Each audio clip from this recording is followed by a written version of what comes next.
ade a your friend in Kabum ehun ehia yie pa na video ya mehwe yi masere sa sanse wo hwam rantie mienu eye na wo twetwa mu nsem a esisi ye ene ene sede wo mu sibi ye te sede bibia ni wo mu ntem a na eye mede na me ka asem we se ade we se nkekoye ma mienu a enka hwe a enkomo de bekwa adakam but emema sede nyankopon sibi boy no we easily forget things. You say ni pay me no one as the BBNC omontem, and I feel very proud watching them na omo any ajeni na Atadwe any Papa J. Na ansa na mede asemi amebeka fa ni pay me no e dia bro ne nkomobo a ekoso say uhia umbehia Atadwe na Papa J ka ubehia Papa J na Atadwe e ka ho a any kayepa. If I just subscribe to channel no, press the bell notification icon no, for more videos. And when you pay money transfer and American for the ama or Canada or US, so send this card ya bagana and quadia. You pay app no and it was or download your phone no so now you see. O send this kind make sure say we use me promo code no DJKA and no any go anymore no you see ya benya sikani be the account sika or send your brand Ghana and so Yentoshi, Jupe, me say me friend Amansan Buafo. Now, actress here, one actress, I'm a penasimi, ye, Pobian, me say me Louisa Adinkra de, ye kwa here, yenche. Na, if we say, Okudi hima, se ushiana, na, tutun to madia. Ndi me friend Louisa Adinkra, by son, and a friend to madia, me friend and ana yatra, and hinananom hima, doma, ahinkru, or your doma need this kron. Na yehwe Atadwe nso efri brekum na yehwe Papa J nso efri Ashanti region na nipa miensa ejina ho elbon koma na chese enkabom na abapa de nyina yehwehwa eno no sabe na bia meka se otan yemfa mu man odo ye odatena yentam amane ema nyina etimi kwa wano na ya akira frɛ nipa mienu after say ye settle bibia ka chom se mo maame mo hema mabam was enkabomu sansi yen nyina ye nipa baako the last time they na make an say wo fa we hu na wutwa moja ebeba no eno na wo so we mu so na wutwa moja na ebeba na toda asamba na nkeka nso aba kokuo nim ni raba eno nti wa bra bufuo beba abekeka nsem bi no akoma ne tope e wasa wo pa che wo se wo ye nipa nko ade a and that is what Papa J did eye me fe e wa brantie no na meka se obi nim wa ofre wa kwa na obi nso enim obi a ya na ogina baabi ebu na teme se me ne Papa J sign 15 years ni abrantie no sebe asem wei na aba na sede meka asem so ba na nkeka ba wo ni papa wo hwe sede osibi pa Atadwe chewa Atadwe nso de chewpa e de abre ni nua na ya akira nso abam a ono nso e kan nsem bebre etu omofo aka atwom se sa asem na esiye no omo nhwe na ebi ensibiem mempesa mekasa amana wa yenkohwe wa abra na ya akira Louisa Adinkra actress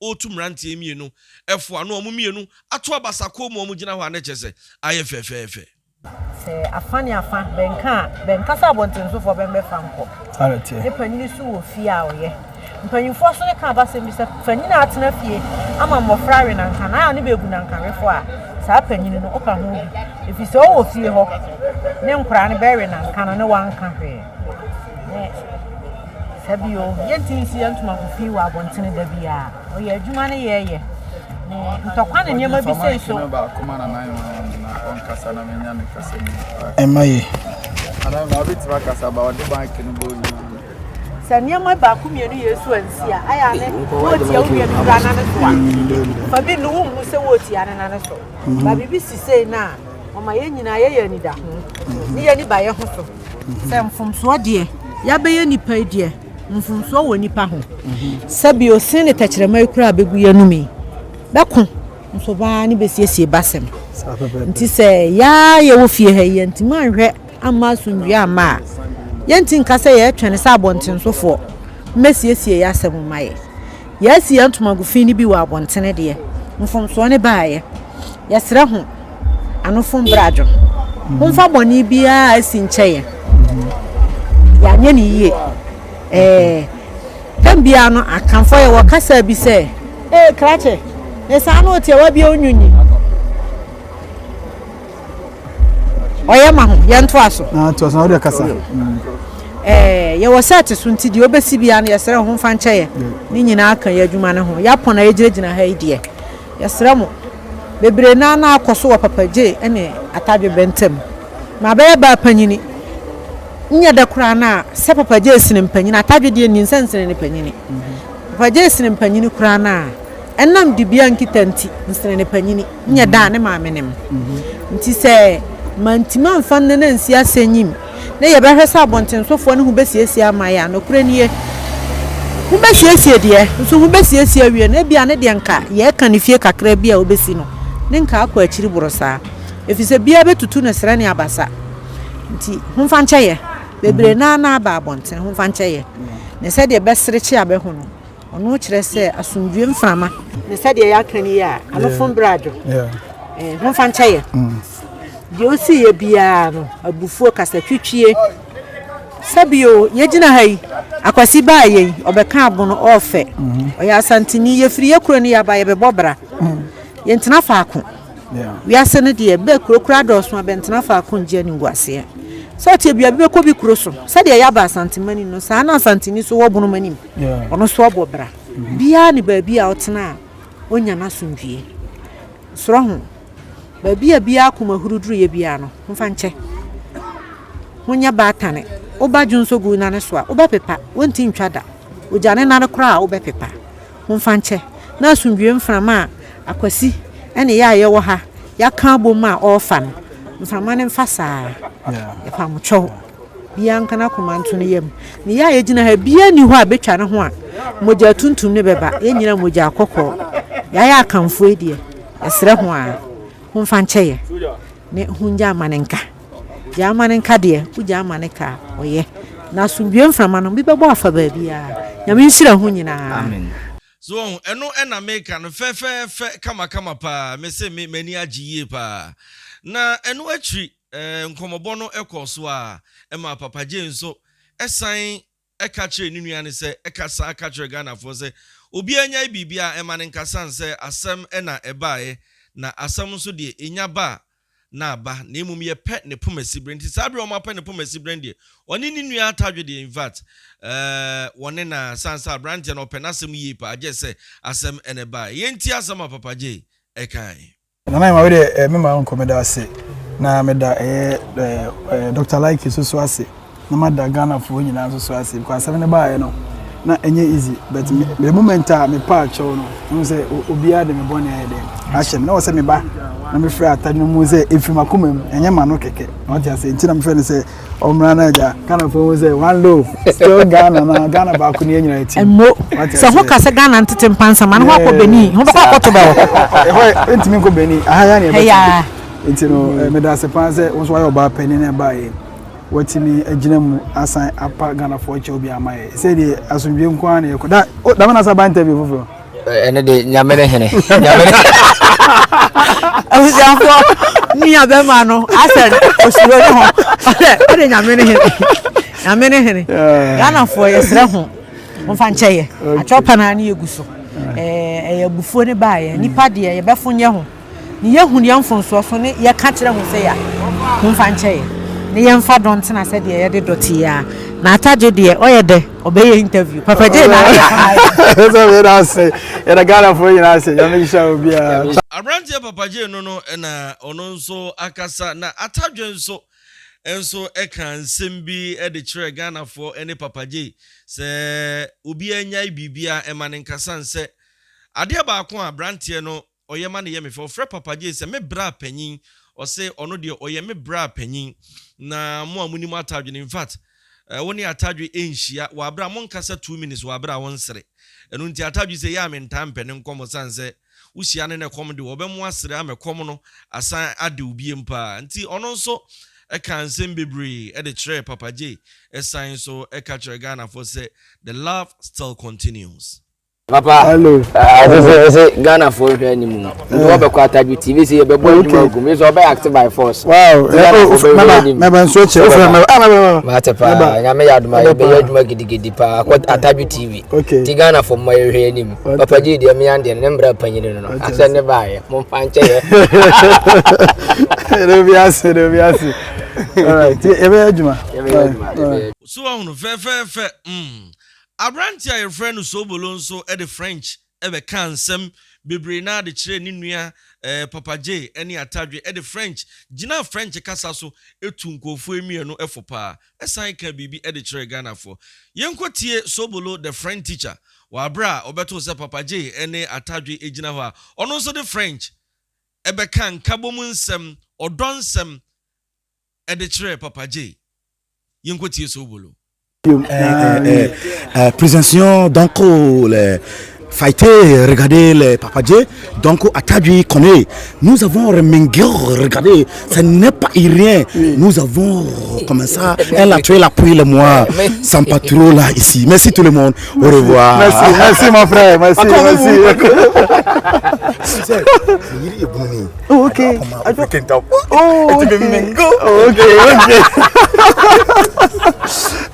Non, je suis le moi regarder when in French na to any pui nyina ne na mu no ye be ne den ejament ti se o kan papa so o kan bone ye de ane se ye say Sobula ba be kan French edion o mawi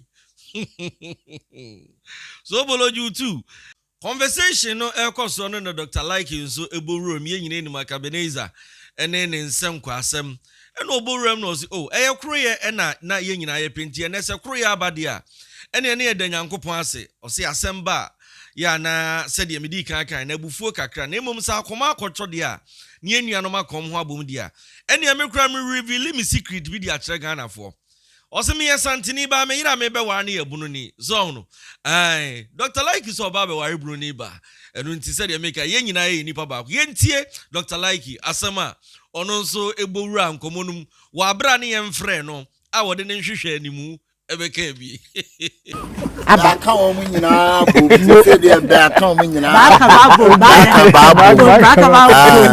me asantini me be wale bunu ni na sam ya no wale me yire ya bu na nyamia ya bi na wa ewumia batunyo wa abusiafo ho hwese de akwasiwa abusianti sa ena ekoso na Abranti Atadwe ejina platform iso editu eye a driver for efo ena afi bronya na eba no wo se yesi baba ni mu a ya na nsem wo mu pa October, November, September, December o se ya na ensem ewo mu pa eno nti ebre kakra ya ebeka ama yehuro bronya no ana ya bedi bronya no o se ewo se obi ahwe ye titru ni a driver for o se hwe na wan konom nsa amfa ntwika afei over speeding it kills enunti hweyie Atadwe e kansem wei e de kire driver for ene Ghana for e fa Christmas na e ba no yenti Atadwe yeah Burunya no so aba ye besere se bia nya hweyie bia nya hweyie nuanom youth no mo amutwika ne motor no mo nya very careful because baba na ye durum no mu nsendoso wanya very careful ye mfiri baba nim no ne ba ne de wo ba ko ne na mensamampo baba sere se bia nya very careful adaba for na mutwi passengers no mo hwe na man no nka mfa ntwinsa mo hwe na man mo hwe na man no mensa amfa ntwika wo ye passenger no hu se bia no mensa de twika report ne ma police ne bench no dwene won kwa ho nipa ba ko pe no mane hwere nipa bebre nkwa report ne ma police Atadwe the blue face. I love everybody and I'm going to love you till thy king don't come. Yeah, we should be the name still remains Atadwe the blue face. Yeah, we should be a Merry Christmas in advance. Nakupon show be a bishapa. Fe odi afutuo e dey ama driver for say we a passenger na say driver ni eco speed and I say wanom nsa wo ka kire ni say on speed ne so na say wan so a utimi report e me ye kine san say onkwa ho hia pa Atadwe comedy oso obehia o next year se wonso obekoso na wahwe na we de konkonsa na me bedi Atadwe ne Papa J sabra me no kazai omu di bibi ba bonten eyede na omu de ba eyenyom anase e movie anase eyeden ya eden na omu de ba yentie emfiri omu ankasa omu enum se no say America no on say aha ne video ya obehwe ho ne different location maybe abehu Atadwe bia na jese Papa J nso ewo ho ajese odo ankasa aye adwuma omrantie ne mienu entem enu nti Kofo ni mienu di bibi ba Atadwe Papa J. Yanko na yunkuti dien ena omo ede eba.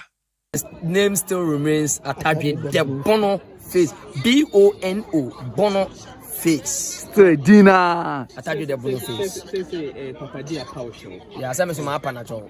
Wo so apa na. Me so ma apa na cho. Let's say wo so Papa J a cho pa. Kama pa. Say Papa J de ni asem. Bibi ne bae. Asem ne bae. Say what ase. Aha. Asem so bae de betwam. Ti ende no ma ni wi aso bia ne se na koma city. Enti Papa J a cho pa de wasum. O ma so kama say. Bibi ni ho. Obra panin. Nyame ya do makura sati de mekofia kodidi wo ne ho. Ya ono kra enche kra ne betwa adwuma. Yeah. Kai very necessary. But who say yes? Boni bia ni ho. Papa J dey say me ande ya. Only Papa J na chen say yen watch out for only Papa J e series ana. Yeah. Papa J su na eba no. Yeah. Afa. Afa. O say the next adwuma obeye no. Wonne wo na ye o pese future na. Yeah, they should watch out. We are cooking. Yes. Say mu mienu nyina mapam ho. We are cooking something. Feeling it same. Oh, it's nice. Obaya ade na wo hu mistake. We are so ya de apacho. What you say dan ko ya apacho. Make say first interview na mo ye no. Enema na better out no. Essay interview no ede. Enti yen watch out for second interview na. For Atadwe be ko be ba. Na we o so say ye bo ba ko kan. Nene chene ya. Bible say Steve no nsanadwe. Nze o mi no hu say o my mistake na o ma de o mo funso ato mo ho. Yanko ye ni. Na Peace TV can be The catcher. Abusianfo aha ena medeu ebesie midin any DJKA. But more than so, subscribe to channel no press the notification button for more videos. Na afins welcome for channel we ede ama afofro. Me da se sa oje bre na o hwe me makraw ba